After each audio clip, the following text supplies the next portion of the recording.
Здравейте на всички присъстващи. На прага на първия учебен ден сме. Имам конкретен въпрос. Колко броя училища ще останат без течаща вода в санитарните помещения?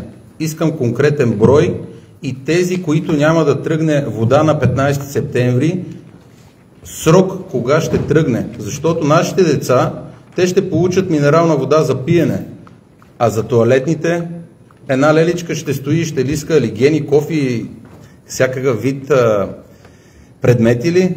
Това е един срам. Всички знаеме първия учебен ден кога започва. Къде е държавата, къде е местната власт? Втори въпрос. Какво количество вода можем да използваме по въпросната Дъбнишка бара? Какъв е обема на рововете по край кладенците в Долна Митрополия и Бивоаре? Кога очакваме, че те ще бъдат напълнени и какви са ни очакванията като повишаване на обемите, които можем да теглиме от кладенците? Към напоителни системи имам отново въпрос. Присъединяването на Венци Върбанов, които много добре знаете, кога смятате да отговорите на обществото, законни ли са или не? Какво е платил, ако изобщо е платил? Моля да отговорите в най-кратки срокове. Чакаме ви вече 2 седмици. Така. Присъединяването на Горни Дъбник и Милен кладенец. Дадох ви и снимка, ако случайно сте забравили. Случайно ли е съвпадението с разрешението на ТЕЦ-а от 23-та година за повишаване на количеството вода, което могат да ползват питейна в размер на 1 милион кубични метра и водната криза? Искаме официални документи, а не кой какви инвестиции е направил. Официални документи. Искаме да попитаме на улица Сан Стефано, предвидено ли е само подмяна на ВИК инфраструктурата по тази улица или очакваме цялостна реконструкция с всички подземни съоръжения, както и бордюра и самата пешеходна зона дали е предвидено за ремонт, защото когато сменяме едни тръби, самите присъединения естествено, че ще бъдат увредени. Последни 2 въпроса към господин Климент Тодоров и Лоско Лозев. Технологичният процес по полагане на тръби, когато е дали аварийна ситуация, ремонт или цялостна реконструкция, какво количество пясък или земна маса, или както искате го наречете, трябва да е под тръбата и над тръбата. Защото смея да твърда, че на Георги Кочев се започна не както трябва и след мое излъчване на видео във Фейсбука. Така можем да направим проверка, ако не ви се вярва. Дайте да видим фактите каквито са. След завод Плама, на около 300 метра в дясната страна има голямо количество вода, което изтича. Моля някой да каже тази вода питейна ли е, промишлена ли е, откъде идва тази вода, замърсена ли е, защото направил съм клипче, водата нямам на идея с какво количество, но е доста, примерно 10-15 литра в секунда. Лоско Лозев сподели, че с КЕВР или с кой ще се посъветва за обезщетения за нас гражданите за това, че ние над 1 месец нямаме течаща вода 24 часа в денонощието. Моля да сподели има ли решение, какво е то. Това са ми въпросите. Благодаря за вниманието. Добре, благодаря. Голяма част от въпросите си ги записах. Сега съм ги записал. Тук аз сте ги написали, да. Най-добрият вариант е да ги кодирате при мен. Ще се опитаме сега с колегите каквото може да ви отговори така в оперативно, точно и ясно. На първия въпрос за училищата, където да бъдат монтирани хидрофорите. Това, което имам аз като информация, че директорите на училищата отговарят за организацията, отпуснато им финансиране и те трябва да направят организацията за хидрофорите. Така, продължаваме с следващия въпрос. Само извинявам се. Аз попитах колко броя училища ще започнат без течаща вода, а не дали се работи.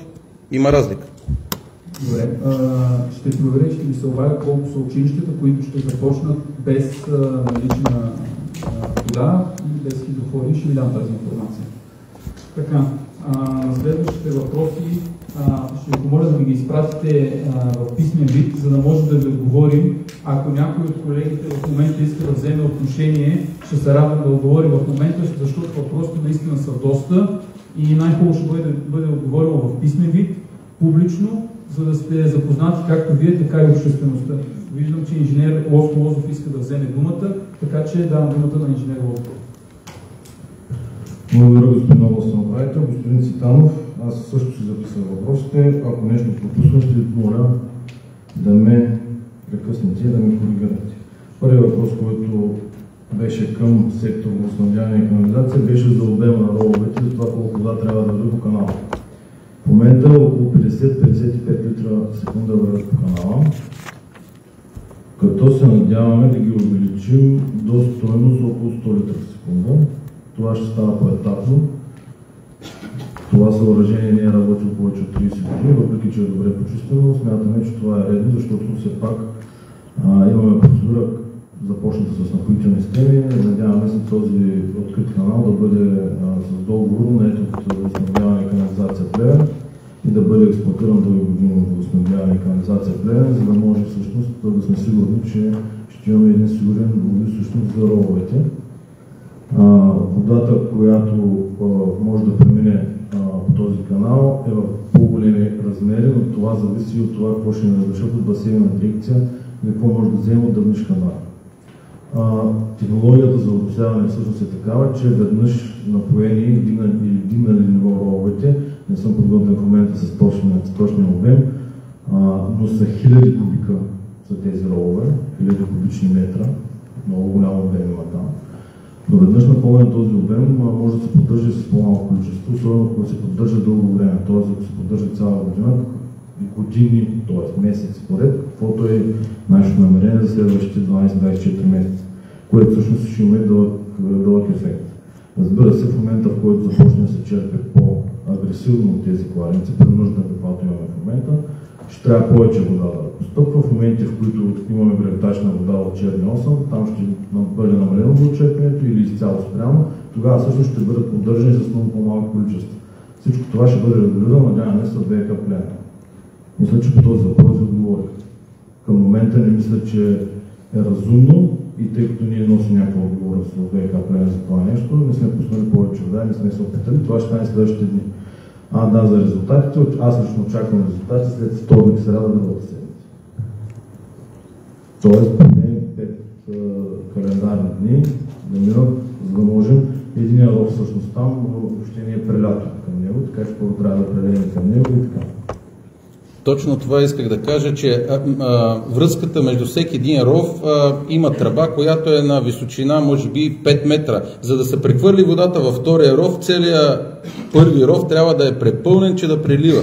И това ми е въпроса, очакванията ви във времеви период по запълване на първи ров, втори ров според обемите е кога? Нали, това... Очаквам по-рано от понеделник това да почне да прелива и истински резултат да получим вторник. Втори въпрос, към който мисля, че има отношение, на ВиК има отношение, беше за ТЕЦ. Миналата седмица също поставих този въпрос. Изказах готовност при постъпване на писмен въпрос от областна администрация да предоставим справката на областна администрация. Справката има. Следното количество, което черпи последните 2 години ТЕЦ Плевен е около 600 кубика на месец. От ВиК инфраструктурата на град Плевен. Това, че е разрешено повече, го разбрах и аз скоро от становище до Общински съвет на колежката доцент Галя Димова, но това е, може би басейна дирекция да взима отношение, това е разрешено максимално количество, което сме много далеч от тя норма. Цялата справка, ако бъде поискана от областна администрация, ще бъде предоставена на областна администрация, техните юристи да преценят дали това е публична информация, може да бъде споделена. По този въпрос, други въпроси? Не. За полагане на тръбата. За полагане на тръбата много трябва да ви изнесе една лекция около 20-30 минути всъщност колко точно и как точно трябва да се полага пясък под една тръба. Най-общо казва, зависи от диаметъра на тръбата, от условията, в които се полага, от почвата, в която всъщност се полага.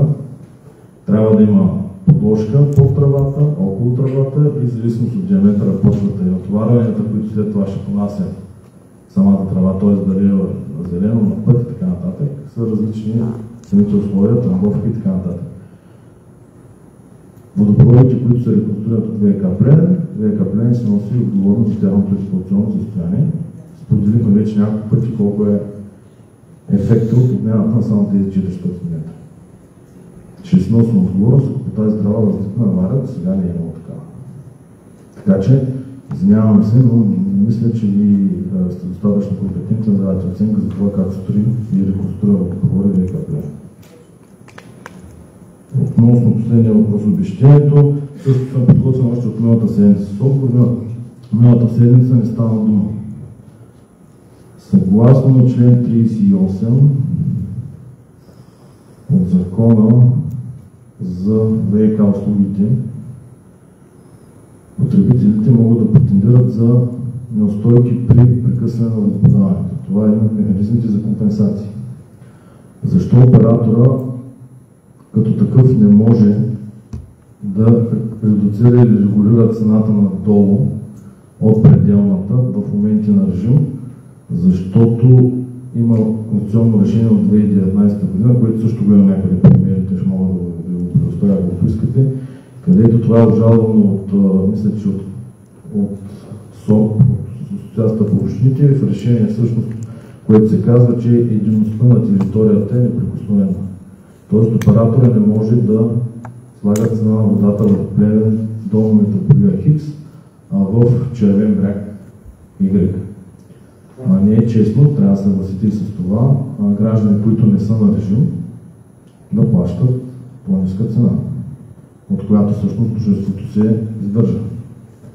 Така че съм подготвен правно по тази тема, имали сме консултации с КЕВР, не можем да намалим. Моето изказване и в общинския съвет в щаба беше, че ще потърся съвет дали можем да регулираме цената териториално, нещо, което закона към днешна дата не дава възможност.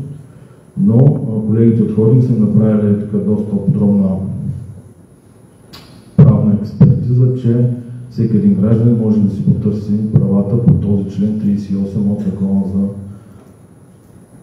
за присъединяване на ВиК операторите. Така че призовавам, който се чувства ощетен, да се потърси правата. Мисля, че това бяха въпросите, които бяха към ВиК Плевен. Благодаря ви за това. Благодаря. Само Йордан Василев и след това Румелия Петрова. Заповядайте. Уважаеми господин областен управител, уважаеми кметове, уважаеми дами и господа. Във връзка с поставения въпрос, още предната седмица аз декларирах пред всички, че Топлофикация Плевен не използва питейна вода за промишлени нужди. И както и каза колегата Лозев, около 600 кубика ни е консумацията на месец, а това представлява около 2,56 кубика на лице. В Топлофикация Плевен работят над 200 човека, имам стол, имам бани и така нататък. Това е. И никой по отношение на комплексното разрешително, аз не знам те какво са променени, това е правено от ИАОС, но никой не е казал, че се ползва питейна вода. Там такова нещо не е записано. Тук е колежката от РИОСВ, която извършва периодични проверки, може да каже, ако има нужно нещо. Благодаря. Благодаря, господин Василев. Инженер Румелия Петрова, заповядайте. Значи, във връзка с, пак казах, това, което нас не касае ресурса, най-напред въпроса го записах невнимателно. Първо, какво количество вода може да се вземе въобще от Дъбнишка бара, какъв е обем на робът и какво очакваме да се... Накрая беше кога да се повишават, колко могат те да поемат. Сега, за оводняване на водоснабдителните групи вече има издадени разрешителни за обезводяване на язовирите от Басейнова дирекция. Има издадени и от Министерството, зависи за кой язовир да става въпрос. Нали?